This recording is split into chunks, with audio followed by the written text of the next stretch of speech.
निकालेंगे इस वचन को ध्यान से हम पढ़ना चाहेंगे और इसकी एक एक आयत करके हम पढ़ेंगे ताकि खुदा हमको सीखने के लिए परमेश्वर मदद करने पाए।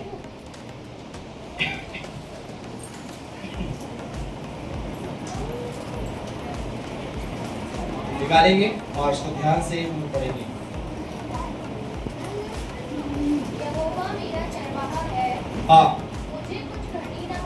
बस इसके अध्याय की पहली आयत जो पढ़ते इसमें क्या लिखा है? यहोवा मेरा क्या है? यहोवा मेरा क्या है? और मुझे क्या नहीं होगा? कुछ भी घटी ना होगी। इसका मतलब जानते हैं, इसका मीनिंग जानते हैं, इससे क्या अर्थ निकलता है बताइए आप लोग। जो मेरा चरवाहा है इसमें मुझे कोई घटी ना होगी, इसका क्या अर्थ है? सोचिए दिमाग से आप बताइए। एक भी जन दो दिन कोई भी बहन नहीं भाई बताइए क्या है इसका मतलब? परमेश्वर मेरा चरवाहा है। आप उदाहरण पानी के मैं एक चरवाहा होगा ना, अपने आप को चरवाहे के सामने तो और तेरे सामने भीड़ है, तो मैं और आप उस भीड़ के संबंध को देखिए अपने जीवन में। यहाँ एक बड़ी इंपॉर्टेंट बात दर्शाता है परमेश्वर वचन। इस आयत को जो पढ़ेगी, यहोवा मेरा चरवाहा है, मुझे कोई घटी ना होगी। इसका मीनिंग है कि उस परमेश्वर के साथ मेरा और आपका कैसा रिश्ता है। एक भेड़ वाले व्यक्ति और गड़हरिया से पूछी जाकर यीशु ने एक बात बोली थी। कोई चरवाहे के बारे में उदाहरण दिए थे कि जिसके 100 भेड़ थी, है ना? क्या थी? एक गड़हरिया के बारे में यीशु ने एक उदाहरण दिए थे, तो चेलों को बोलते समय बोला एक की 100 भेड़ थी और उसमें से एक भेड़ गुम हो गई। तो क्या किया उसने? एक भेड़ चली गई तो क्या हुआ? सोचिए दिमाग से। अरे जान दो, कोई दिक्कत थोड़ी नहीं। गड़हरिया सोचता था एक भेड़ चली गई, जान दो, मेरे पास 93 तो है, अरे इससे मैंने और आगे बढ़ सकता हूं। मैंने से कभी सोचा होगा उसके दिमाग में बात आई होगी शायद। कैसे हुआ? और मैं इसलिए क्या उसने क्या किया? उसने 99 को छोड़कर उसने 99 की चिंता नहीं करी। उसने एक व्यक्ति की, एक भेड़ की चिंता करने के लिए वो 99 को छोड़कर जा रहा है। वो गड़हरिया, वो चरवाहा, उस व्यक्ति के बारे में थोड़ा ध्यान से सोचिए। वो 99 को क्या कर रहा है? छोड़ देता है। और वो व्यक्ति एक भेटने के लिए घूमने के लिए है। और वहां पर क्या होता है? जब एक को छोड़ने चला गया, एक को ढूंढ रहा है, 99 क्या होगा नहीं मालूम उसे।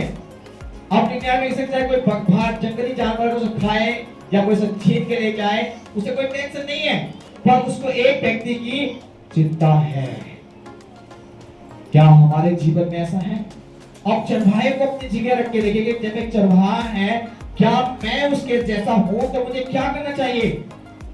यहाँ बाइबल के द्वारा जो पढ़ रहे हैं कि यहोवा मेरा चरवाहा है, मुझे कोई घटी ना होगी, कौन कह रहा है? दाऊद या परमेश्वर का दास दाऊद राजा ये बताते हैं कि यहोवा मेरा चरवाहा है और मुझे कोई घटी ना होगी। यानी कि उस व्यक्ति को पूरा यकीन है, पूरा भरोसा है, पूरा उसके उत्पाद का निश्चय है कि मेरा संबंध जो है उस परमेश्वर के साथ एक भेड़ और गड़हरिया के जैसा है, क्योंकि मैं उसकी भेड़ हूं।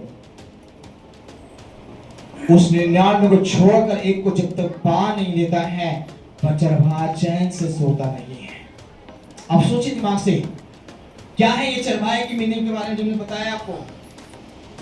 अपने जीवन में याद रखिएगा, यहोवा मेरे लिए क्या है? वो चरवाहा बन के आयत आता है। यानी कि मतलब आध्यात्मिक संगति के द्वारा वो जीवन इस बात को दर्शाता है कि यहोवा ने मेरे लिए क्या करा, उसके साथ मेरा कैसा एक संबंध है, ये मुझे आज ध्यान रखने की जरूरत है। यदि मैं उस परमेश्वर मेरा चरवाहा है, तो क्या मैं उसकी बात मानता हूं? आप थोड़ा यहां भी ध्यान करेंगे। यदि मैं उसकी भेड़ हूं, तो क्या मैं अपने चरवाहे के पीछे चलने वाला व्यक्ति हूं? या दो सवाल मेरे पास आते हैं इस पहली आयत में। यो मेरा चरवाहा है, मुझे कोई घटी नहीं। आप सुनते हैं कि परमेश्वर में मैं परमेश्वर विश्वास रखता हूँ, मेरा जीवन उसी पर निर्भर है, मैं किसी को नहीं प्रेम रखता, मैं किसी की आराधना नहीं करता, मैं किसी और की तरफ सजदा नहीं करता हूँ, मैं किसी और की तरफ अपने मन में विचार नहीं करता हूँ। सब कुछ मेरा यीशु है यार, यीशु छोड़ मेरा दुनिया में कोई भी नहीं है। ये मैंने और आपने ठाना हुआ है, ये निश्चय बात है। बट अपने जीवन में याद रखिए, इतने कहने से आसान, इतने आसानी से आपने कह दिया मेरा यीशु सब कुछ है, जीना मरना खाना पीना रहना धोना सब यीशु मसीह में है, सब जानता हूँ, ठीक है। बट ये कहने से आप यीशु के अच्छे भेड़ नहीं बन पा रहे, आप यीशु के साथ अच्छी संबंध नहीं रख पा रहे हैं। यीशु मेरा चरवाहा है, ये मैं, आप इस बात को ध्यान रखें। इस दुनिया में बहुत से संत, बहुत से नबी दुनिया में आए और यीशु भी एक नबी बन के आए, और जो यीशु ने अपने आप को हमारे जीवन के लिए किया, ऐसे किसी नबी ने नहीं किया। क्या किसी नबी ने हमारी जान दी? क्या किसी नबी के हाथ में सिपा थी? क्या किसी ने अंधों को चलाया, लंगड़ों को दिखाया, लंगड़ों को चलाया, अंधों को दिखाया, मुर्दों को जिंदा किया? क्या किसी ने अपने उस खुदा की इबादत के लिए अपने प्राण को त्यागे? ऐसा दुनिया में कोई नहीं आया। इसलिए हम उसको अपना चरवाहा, अपना अगवा मानते हैं, अपना उसको एक नबी मानते हैं, हम उसे अपना एक इबादत का एक हिस्सा मानते हैं। इसलिए अपने जीवन में उसको अपना मानकर जीने की तैयारी करते हैं, क्योंकि वो मेरे लिए चरवाहा है। याद रखिए, चरवाहे और भेड़ का एक अटूट संबंध होता है। चरवाहे की जो जानते हैं, यीशु मसीह ने क्या बोला, यूहन्ना सुसमाचार में पढ़ते हैं, उसमें लिखा कि मेरी भेड़ मेरी शब्द को पहचानती है, मेरी आवाज को सुनकर मेरे पीछे हो लेती है। जो मेरी भेड़ है वो मेरे शब्द को क्या करेगी? पहचान लेगी, और मेरे शब्द को सुनकर मेरे पीछे हो लेती है, वो किसी और के पीछे नहीं जाती। यहाँ दो बातें इस आयत में सीखते हैं। क्या आप का संबंध कैसा है उस परमेश्वर के साथ में, उस खुदा के साथ में? दूसरा नंबर, यदि आप उसको अपनी भेड़ मानते, अपनी भेड़ उसको अपना चरवाहा मानते हैं और आप सोचते हैं कि मैं उसकी भेड़ हूं, तो क्या उसकी आज्ञा मानते हैं? क्या मैं उसकी आज्ञा मानते हैं? क्या मैं आप उसके साथ अच्छे संबंध रखते हैं? संबंध कितने बातों से तैयार होता है? एक पति पत्नी के प्रेम की पति पत्नी का प्रेम है, टूट प्रेम है। एक पवित्र प्रेम रखने के लिए एक पति पत्नी को सबसे प्रथम कौन सा कार्य करने की जरूरत है? बता सकते हैं आप लोग? पति पत्नी बहुत सारे बैठे हैं।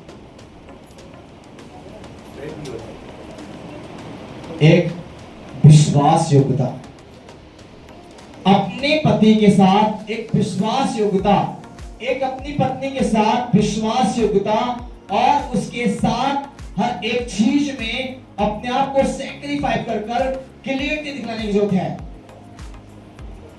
और जब तक आप ऐसा जीवन अपनी पत्नी के साथ, पति के साथ नहीं जी रहे हैं, इसका मीनिंग है कि आज आप अपने जीवन में अच्छे नहीं हैं, चाहे आपकी पत्नी हो चाहे आपका पति हो।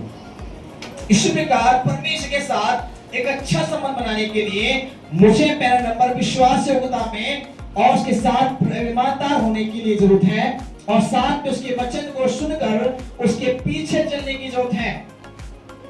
तभी मैं आप उसकी आज्ञाकारी भेड़ बन सकते हैं।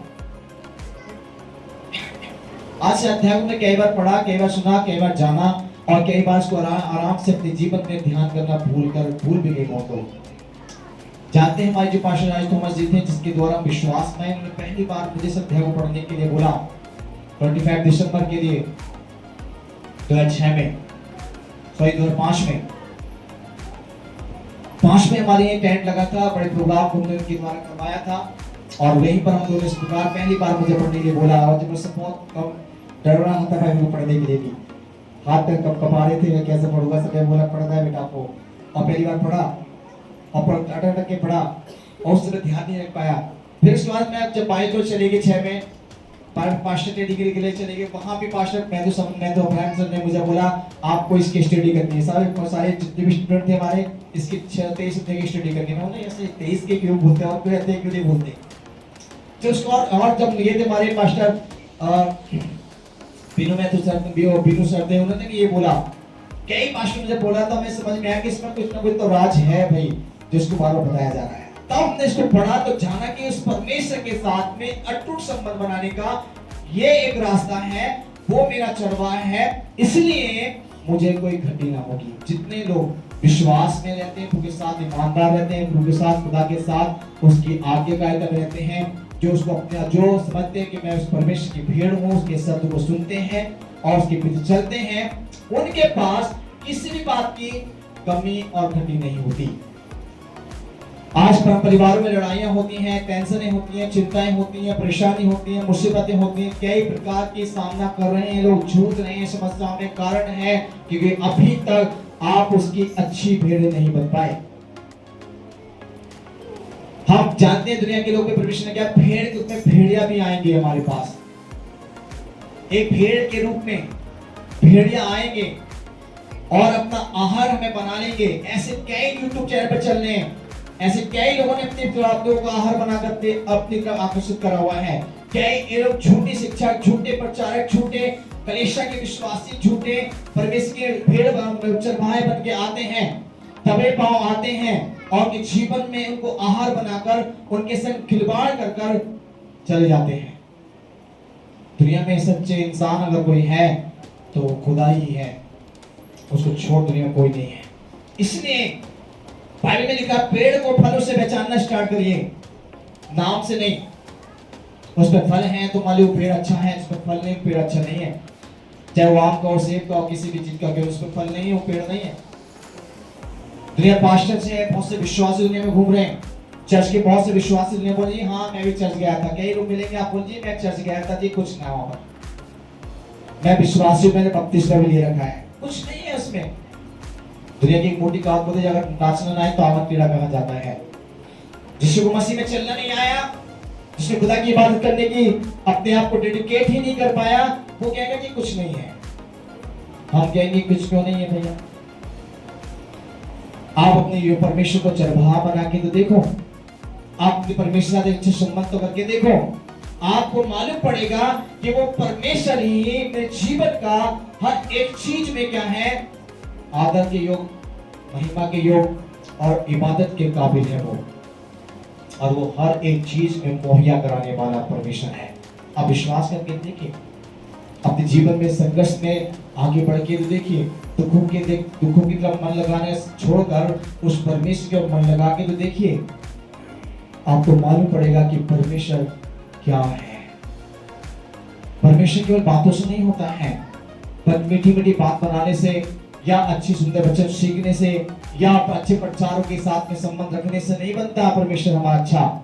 उसकी दुख में, उसकी गहराई में जाने की संबंध। जानते हैं यीशु मसीह के दुख को याद रखिए, जिसने मेरे लिए 39 घोड़े खाए थे, कांटों का ताज हाथों में पहना था, भाला खाया, हाथों में पैरों में कील खाए। उसको थोड़ा एहसास करके तो देखिए, थोड़ा सोच के तो देखिए, तब आपको मालूम पड़ेगा यीशु मसीह ही ने मेरी जान क्यों दी थी। दुनिया में बहुत से आए, उन्होंने क्यों दी, उनके संग ऐसा दुर्दशा क्यों नहीं हुई जब यीशु के साथ ऐसे क्यों हुई। फिर लोग याद रखिए, बाइबल कहती है वो अच्छा और सच्चा चरवाहा है मेरे जीवन का, और वो ईमानदार अपने भेड़ों के लिए जान देने तैयार है वो यीशु। दुनिया में ऐसा कोई नहीं जो भेड़ के लिए जान दे सके, पर एक ही है जो दे सकता है, वो है यीशु मसीह, और उसने दी है। इसलिए आज हम उसकी तरफ ध्यान देने वाले हो जाए। दूसरी आयत पढ़ें। वह मुझे हरी हरी चराइयों में बैठाता है, वह मुझे सुखदाई जल के झरने के पास ले चलता है। बस यहाँ जाते जितने लोग उससे अपना अच्छा संबंध बना के रखते हैं परमेश्वर के जीवन के लिए, आज यही बताना चाहते हैं कि वो उत्तम से उत्तम परमेश्वर को क्या करता है, आप वचन का सिखाता है, समझाता है, और उनके जीवन में पवित्र आत्मा से परिपूर्ण। ये दूसरी आयत में क्या दर्शाती है? ये दूसरी आयत में किस बात को दर्शाती है? दूसरी आयत में इस बात को दर्शाता है परमेश्वर के वचन को कि वो हमें अच्छे से अच्छे, सुंदर से सुंदर वचन, उत्तम से उत्तम वचन की शिक्षा हमें देता है और आपको समझाता है, और यहाँ तक कि आपको पवित्र आत्मा से परिपूर्ण कर देता है। हालेलुया। ये दूसरी आयत ऐसे सिंपल नहीं है कि वो हमें क्या करता है, हम झरनों के पास ले जाता है, बच्चे पर खिलाता है, हरी चाय में खिलाता है। देखो बोलता है हरी चाय क्या है, कौन सी हरी चराई की बात परमेश्वर आपको बोला है? आपको हरी आशीष नहीं देगा, गाड़ी देगा, बंगले देगा, ये वाली बात नहीं कर रहा। बहुत तो मोदी जी परमेश्वर बहुत धन्यवाद कि मुझे गाड़ी मिल गई, प्रभु धन्यवाद मुझे घर मिल गया, वो तो आपकी भौतिक आशीष है, वो तो परमेश्वर आपको ऑटोमेटिक देगा ही। उससे पहले आपकी आत्मिक चराई की जरूरत है, और वो आत्मिक चराई संसार में किसी दुकान पे नहीं मिलती है, वो परमेश्वर की आत्मिक कलाम से मिलती है। हालेलुया। ये परमेश्वर का आत्मिक कलाम जो परमेश्वर का वचन है, इसको अच्छे सुंदर वचन आपको देगा परमेश्वर। जब उसके साथ अच्छा संबंध बनाएंगे आप, उसके साथ अच्छा रिश्ता रखेंगे आप, उसको अपना समझेंगे, आप उसको अपना चरवाहा मानेंगे, तब परमेश्वर आपको अच्छा सुंदर वचन देगा और आपको अच्छी शिक्षा देकर समझाएगा, सिखाएगा और यहाँ तक कि आपको परमेश्वर अपनी पवित्र आत्मा से परिपूर्ण कर देगा। हालेलुया।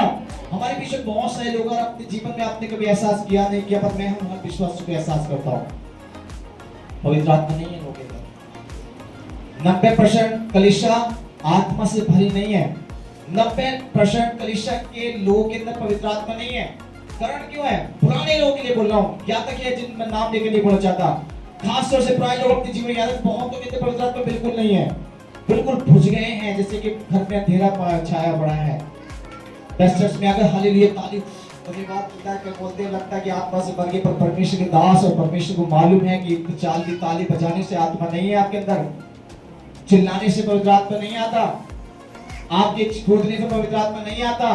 पवित्र आत्मा के एक अलग कार्य होते हैं, वो आपका स्वभाव बदल देता है, आपका उठना बैठना बदल देता है, आपकी लैंग्वेज बदल देता है, आपके परिवार के साथ में एक रिश्ता बदल देता है, आप कलीसिया में दिखेंगे अलग, आपका चेहरे का नूर दिखेगा अलग, आपकी सारी बातों में आप अलग दिखने लगेंगे, क्योंकि आपने पवित्र आत्मा को पाया है, उसके अंदर आत्मा के 9 फल हैं, वो आप में दिखेंगे अलग। हालेलुया। बहुत से कलीसिया में चिल्लाना होता है। एक बार मैं बैंगलोर की कलीसिया में गया और वहां परमेश्वर के दास पास्टर जोसेफ ने मुझे अपने यहाँ बुलाया और वहां मुझे प्रचार कर रहा था फास्ट पीरियड में, तो पूरी कलीसिया में चिल्लाने लगी, बच्चे ने स्टार्ट किया, चिल्लाने लगी, ताली बजाने बोले, एक मिनट से परमेश्वर अभी तक स्टार्ट ही नहीं किया, एक बच्चे को बोला अभी से रात में चिल्ला रही है। मैं बोले कलीसिया बड़ी सावधानी है, मेरे पर विचार आया, पर जब उस बच्चे को सिखाने स्टार्ट किया मैंने और उसके अध्याय को पूरा बोलना स्टार्ट किया मैंने, उस बच्चे को मैंने जब बोला कि मैंने पूछा अब इस वाले अध्याय की इस बच्चे में कितने लोग अपने जीवन को सौंप चलते हैं? किसी का भी हाथ नहीं उठा। 700-800 लोग थे, एक का भी हाथ नहीं उठा और चिल्ला रहे थे। पवित्र आत्मा से ऐसे बोलते जैसे कि परमेश्वर होता कि मैं तो इसके साथ कुछ नहीं हूँ। बट जब उनसे पूछना स्टार्ट किया, एक का भी हाथ नहीं उठा, तो मैंने बोला जब परमेश्वर की आत्मा में जीवन नहीं जीते हो तो तुम्हारा चिल्लाने का क्या फायदा भैया, तुम्हारा ताली बजाने का क्या फायदा है? आप बड़े बड़े नाम को लेकर काम कर रहे होंगे शायद, पर आत्मिक जीवन जीने वाला व्यक्ति नहीं है तो आप परमेश्वर के जन नहीं है। रोमी की पुस्तक 8 अध्याय और उसकी 7वें और 8वें अध्याय लिखा हुआ है, जिसके अंदर पवित्र आत्मा नहीं वो परमेश्वर का जन नहीं है। रियलिटी परमेश्वर मेरे अंदर कुछ देखना चाहता है, वो पाक रूह को, उस पवित्र आत्मा को देखना चाहता है। जब मुझमें वो पाक रूह नहीं है, पवित्र आत्मा नहीं है, तो खुदा मुझे रख के क्या करेगा? ऐसी दुनिया में बहुत से इंसान हैं, दुनिया में बहुत सारी दुनिया में पाए जाते हैं। हमें उस आत्मा को पाना है, इसलिए दूसरी आयत बताती है वो तुम्हें हरी चराई का मतलब झंडे के पाले यानी मतलब होता है कि तुम्हें अच्छे उत्तम वचन को देगा और तुम्हें समझाएगा, सिखाएगा और यहाँ तक कि तुम्हें पवित्र आत्मा से भरेगा। जब पवित्र आत्मा तुम में आएगा तब तुम सामर्थ पाओगे। प्रेरितों काम 1:8 में लिखा हुआ है, और तुम परमेश्वर के गवाह बनोगे। और यहाँ तक कि यरूशलेम में, यहूदिया में, सामरिया में, पृथ्वी के छोर तक मेरे गवाह ठहरोगे, ऐसे मेरे परमेश्वर कहते हैं। जब पवित्र आत्मा आएगा नहीं तो गवाह क्या, बहुत से गवाही भी नहीं देते, थोड़े वो गवाही करना पसंद नहीं करते, उनको ये नहीं मालूम कि गवाही क्या होती है। बहुतों को तो पुराने हुए नए को नहीं पता गवाही क्या होती है। गवाही को कोर्ट में थोड़ा गए गवाही देंगे बस तो ये अरे कोर्ट में गवाही दी है, कौन सी गवाही देगी अपन? अरे गवाही का मतलब है कि आपको परमेश्वर ने क्या किया आपके जीवन में, क्या आप परमेश्वर में भले हैं या नहीं, क्या आप खुदा के साथ ईमानदार हैं कि नहीं, क्या 6 दिन परमेश्वर ने 1% भी मेरे अंदर काम नहीं किया। 6 दिन जब मैं घर पर बाहर में खाते समय अपने ड्यूटी पर, घर में काम करते हुए, स्कूल जाते समय या किसी भी हालातों में हम रहते हैं, क्या उन 6 दिनों में हालातों में परमेश्वर कुछ नहीं करता? आपके जीवन में 100% काम करता है परमेश्वर। आपकी अंदर सांसें हैं ना, वो खुदा ही देता है। एक पल भी नहीं जी सकते मैं आप उस खुदा के बिना। अगर वो चाहे तो एक पल में सांस को अपने में समझने के बारे में लिखा है यूब की पुस्तक में। परमेश्वर कहता है कि यदि मैं चाहूं अपनी सांस अपने में समझूं, सारी जीव थाली मिट्टी मिल जाएगी। कैसे चाहे तो वो, इसलिए आज अपने जीवन याद रखिएगा कि यहोवा मेरा चरवाहा है। इसका मतलब ये नहीं कि मुझे सारी गति पूरी हो जाएगी, नहीं। पहले देखो हम चरवाहा है तो मेरा संबंध देखेगा परमेश्वर की, मेरे चरवाहे और भेड़ का क्या संबंध है भैया? क्या उसकी शब्द को सुन के भेड़ उसके पीछे चल रही है कि नहीं? आजकल तो भेड़ ने क्या कर दिया, भेड़ चाल चलती है, पर तो भेड़ ने अपना रूप बदल दिया, बकरी बकरी जैसे बात करने लगे, मैं करते हैं सब लोग, है ना। आजकल जानते हैं इस समय खुदा का आने का समय के समय क्या होगा, जो परमेश्वर के भेड़ बकरियों से अलग की जाएंगी। आप कलीसियाओं में पास्टरों के साथ में, पर कलीसिया के अंदर बहुत सारी दुनिया में ऐसे कलीसिया चल रहे हैं जब भेड़ बकरी साथ में हैं, अच्छे भी हैं बुरे भी हैं, बपतिस्मा भी ले लिया तब भी जीवन नहीं बदला है, तब भी ऐसे जीवन जी रहे हैं। खुदा कहता है कि अंत में उनको छाटेगा परमेश्वर, भेड़ों से बकरी को अलग करेगा, और जो उसके सत्य को सुन के चलेंगे वही जन्नत जाएंगे, वही खुदा की इबादत करने वाले जो होंगे वही स्वर्ग जाएंगे, अन्यथा सब नष्ट और नरक की तरफ चले जाएंगे। याद रखिएगा, ये हमने परमेश्वर की दूसरी आयत को पढ़ा। इसलिए आज क्या है, अपने जीवन में उत्तम आशीष को चाहते हैं तो ये उत्तम आशीष परमेश्वर का वचन है। खुदा की अच्छी आशीष को सीखना चाहते हैं तो उस वचन को हर दिन दिल और दिमाग में रखना स्टार्ट कर दीजिए। आप इसको जितनी बार पढ़ेंगे उतनी बार परमेश्वर को नए शब्दों को देगा। आप कलाम को एक अध्याय को 10 बार पढ़ेंगे, 10 बात आपको निकल के आएंगी। इसलिए हर दिन से पढ़ना चाहिए, ठीक है ना। और ये आपको पवित्र आत्मा से मिलेगा। इसे आप पढ़ें, जिसमें किसी को मैं मेरे जी में जी ले आता है, धर्म के मार्गों में वह अपने नाम की निमित्त मेरी अगुवाई करता है। वैसे यहाँ परमेश्वर कहता है वो मेरी जी में जी क्या करता है, वो मेरी जी में जी ले आता है। याद रखिए मेरे जी में जी लाने का मतलब क्या है। जी में जी लाने का मतलब ये नहीं होता कि वो मेरी हर बात में शांत तसल्ली देता। इसलिए याद रखिए जो उसके साथ अच्छा संबंध रखते हैं परमेश्वर को हर एक बात में तसल्ली, आराम और शांति, विश्राम देता है। इसलिए परमेश्वर बताता है आपके जीवन की हर एक बात में वो आपकी अगुवाई करता है। आपको कहां जाना है, कहां नहीं जाना है, किसके साथ मिलना है, किसके साथ नहीं मिलना है, आपको क्या खाना है, क्या नहीं खाना है, आपको कैसे कपड़े पहनने हैं, कैसे कपड़े नहीं पहनने हैं, आपको सारी बात में अगुवाई करेगा। किसके साथ अच्छा संबंध, किसके साथ संबंध रखना है और किसके साथ संबंध नहीं रखना है, ये तीसरी आयत बता दी है। ये परमेश्वर का वचन। तीसरी आयत में केवल ये नहीं लिखा, दोबारा पढ़ना तीसरे को। वह मेरे जी में जी ले आता है, धर्म के मार्गों में वह अपने नाम के निमित्त मेरी अगुवाई करता है। तीसरी आयत में ये नहीं समझाता कि मैं उसको पढ़ लूंगी कि परमेश्वर में जी में जी लाता, जब मेरे मन की जैसी हो जाए कि हाँ परमेश्वर मुझे चाहिए, फिर क्या फर्क तसल्ली आएगी। नहीं, जी में जी लाने होता है मेरे पति दारू छोड़ने पड़े उसका तसल्ली है मेरे पति का। नहीं, क्योंकि आपके पति को दारू छुड़ाने का समय प्रभु ने रखा हुआ है। आपकी पत्नी बात को नहीं बात माननी तो उसका भी समय रखा हुआ है, उसको मारेगा तोड़ेगा परमेश्वर, आप नहीं करेंगे। अगर आपकी पति पत्नी भाई बेटा बेटी परिवार जो भी आपके समझ से आउट है वो खुदा उसको समझ में ला देगा। किस तरीके से लाएगा वो मुझे और आपको नहीं मालूम है, परमेश्वर जानता है। इसलिए ये बात बच्चे जो बताता है ये आपके जी में जिलाने का जो मतलब है वो धर्म के निमित्त अपने नाम की धर्म में अगुवाई करने वाला जो मतलब है वो ये है कि आपको कहाँ जाना है। ऐसे सोचेगा यहाँ चलो चलते हैं पार्टी घूमने के, चले टूर पे चलने, ज्यादा पैसा आ रहा है। पिछली बार मैंने आपको 2 हफ्ते पहले सिखाया था बच्चे को, टूर पे जाने से अच्छा है कि आप परमेश्वर सच में आने स्टार्ट करो। 10,000 20,000 खर्च करने से अच्छा है कि परमेश्वर अपना मदद करने स्टार्ट करो।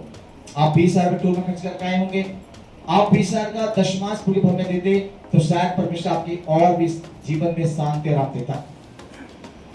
इसलिए टूर ना जाकर आपको कहां जाना है, आप प्रार्थना बैठिए। आपको परमेश्वर का आत्मा बताया कि मैं वहां जाऊं या नहीं। क्या सोचते हैं बहुत से पास्टर लोग ऐसे करते हैं, जी भाई बहुत ओवर एक्टिवनेस पास्टर कहता है, इस विश्वास से बहुत ओवर एक्टिव है कि जी बिना प्रार्थना तो नहीं होगा। ये बताऊंगा जी आपको, पहले प्रार्थना करते हैं। कई बार क्या सोचते लोग कि मैं बोलते पाशी हमारे यहाँ पहले प्रार्थना करता हूँ, बताता हूँ कि परमेश्वर का आत्मा करेगा तो आऊंगा, नहीं तो नहीं। क्या सोचते लोग, उस पास्टर के क्या सोचेंगे लोग, भैया इसके अंदर बहुत ओवर एक्टिव है, ये परमेश्वर के वचन को कम समझता है, ये अपनी मर्जी चलाता है। अरे क्यों, वो रियल बात बाइबल से कह रहा है। जब तक उसकी अगुवाई आपको ना हो आप बिना मर्जी के अपनी इच्छा से किसी घर नहीं जा सकते। चाहे आपका दोस्त हो, आपका परिवार हो, चाहे कि वो चाहे आपका भाई ही क्यों ना हो, आपको परमेश्वर की अगुवाई में रहना है। इन दिनों में उसकी आत्मा की अगुवाई में चलना है। हर काम को अपनी मर्जी से नहीं, परमेश्वर के विश्वास के साथ की आत्मा की अगुवाई में रख के चल करना है।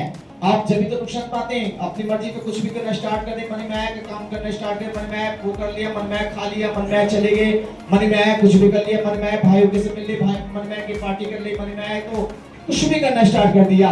मन की चलाए मत चलिए, आत्मा के चलाए चलोगे तो जरूर आशीष को पाओगे।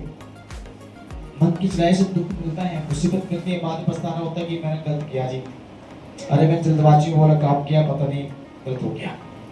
इसलिए अपनी इच्छा से कुछ भी ना करते हुए परमेश्वर की आत्मिक इच्छा ऊपर, इसलिए आप प्रवचन कहता है वो जीवन जिलाने का मतलब अपने नाम की तुम्हारे अगुवाई करने का मतलब क्या है, आपके जाने का समय पूरा है, तुम्हें जाना है कि नहीं, तुम्हें खाना है कि नहीं, तुम्हें पीना है कि नहीं, तुम्हें उसके संग संबंध रखना है कि नहीं, आपको क्या करना क्या नहीं करना है, सारी बात के अगुवाई परमेश्वर आपको देंगे।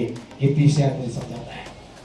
इसलिए अपने जीवन में बिना आत्मा के अगुवाई के कहीं भी कुछ मत करिए, किसी के साथ भी अपना प्रेम का संबंध मत बनाइए। आप जानते हैं लोग क्या करते हैं आज के जमाने में, एक उदाहरण पर, चाहे आपके दोस्त हो, चाहे आपके परिवार के पति पत्नी हो, भाई बहन हो, कोई भी एनीवे कोई भी क्यों ना हो, चाहे कलीसिया का पास्टर ही हो, चाहे विश्वासी क्यों ना हो, अगर ज्यादा प्रेम कर रहे हैं ना किसी मित्र, अगर ज्यादा घनिष्ठ संबंध आपके जोड़ रहे हैं तो चौकस रहिएगा।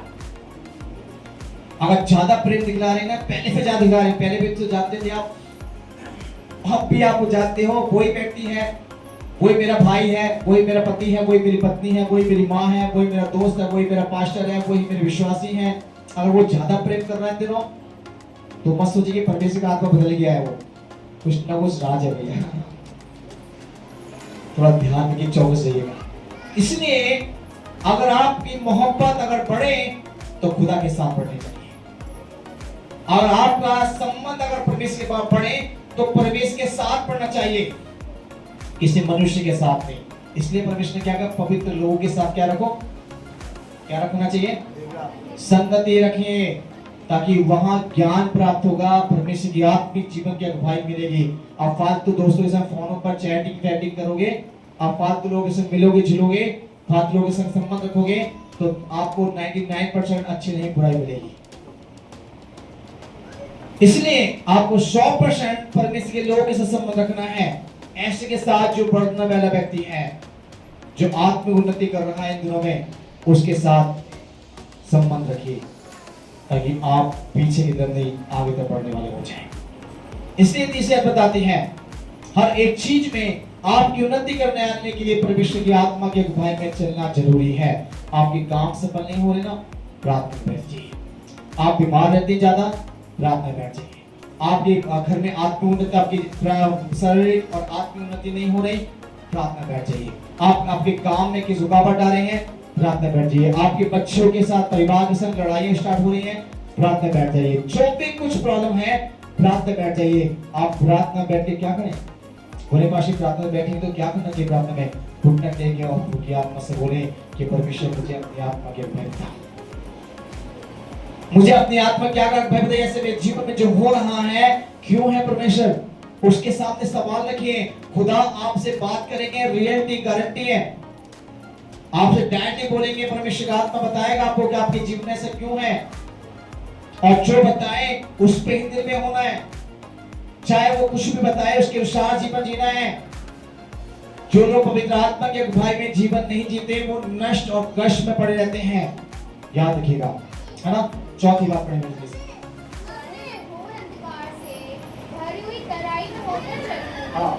भी हानि से न डरूंगा, क्योंकि तू मेरे साथ रहता है, तेरे सोटे और तेरी लाठी से मुझे शांति मिलती है। बस यहाँ परमेश्वर आपको क्या बता रहे हैं बच्चे के द्वारा। इसलिए आप सोचते होंगे, कई बार मैंने सोटे लाठी के बारे में बताया, उसमें क्या बोलते हैं, परमेश्वर की आत्मा के भाई मैंने कई बार अलग तरह से बच्चे को सिखाया होगा, बट आज परमेश्वर की आत्मा आपको अलग तरीके से सिखाने के प्रयास में है। जो परमेश्वर साथ अच्छा संबंध रखते हैं, यदि वो अंधकार में चले, बीमारी में चले, गरीबी में चले, मौसम की किसी भी हालातों में चले, परमेश्वर उसके जीवन में क्या करता है, उसको हर बात से वहां से निकाल कर खड़ा करता है। हालेलुया। चाहे वो गरीबी में क्यों ना चलने वाला व्यक्ति क्यों ना हो, चाहे वो बीमारी में क्यों ना चलने वाला व्यक्ति हो, चाहे उसके हालात कितने बिगड़ गए हो, चाहे को लगता है कि मैं परमेश्वर सामने खड़े होने के लायक नहीं हूं, मैं बहुत बड़े गुनाह में गिर चुका हूं, मैंने बहुत बड़े बड़े पाप कर दिए हैं, मैं बहुत अच्छा व्यक्ति नहीं रहा हूं और मैं परमेश्वर से बहुत दूर हो चुका हूं, परंतु परमेश्वर फिर भी कहता है कि मैं उसको वहां से निकाल कर चट्टान पर खड़ा करूंगा। हालेलुया।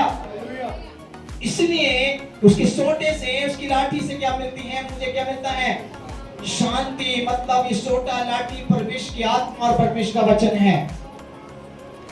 इसलिए उसके वचन में उसकी आत्मिक जीवन में उन्नति करते हुए चलना है। आप अपने आप को मत सोचिए कि मैं बहुत बीमार हूं, दिनों में किसी करने के काबिल नहीं हूं, मैं खुदावंद तेरे लायक नहीं हूं, मैंने बहुत गुनहगार काम किए हैं, मैं अपने परिवार के अच्छे संबंध नहीं रखती हूँ, मैं अपनी सास से अच्छे संबंध नहीं रखती, मैं अपनी दौरान जिठाई से बहुत चिढ़ने वाली बन चुकी हूँ, मैं अपने भाइयों से बहुत विरोध करने वाला बन चुका हूँ, अपने माता पिताओं की अच्छा आज्ञाकारी नहीं हूँ, अपने कलीसिया के साथ अच्छा वफादार नहीं हूँ, अपने पास्टर के साथ धोखेबाजी मैंने बहुत की है, अपने कलीसिया के साथ मैं अच्छी वफादारी नहीं की है।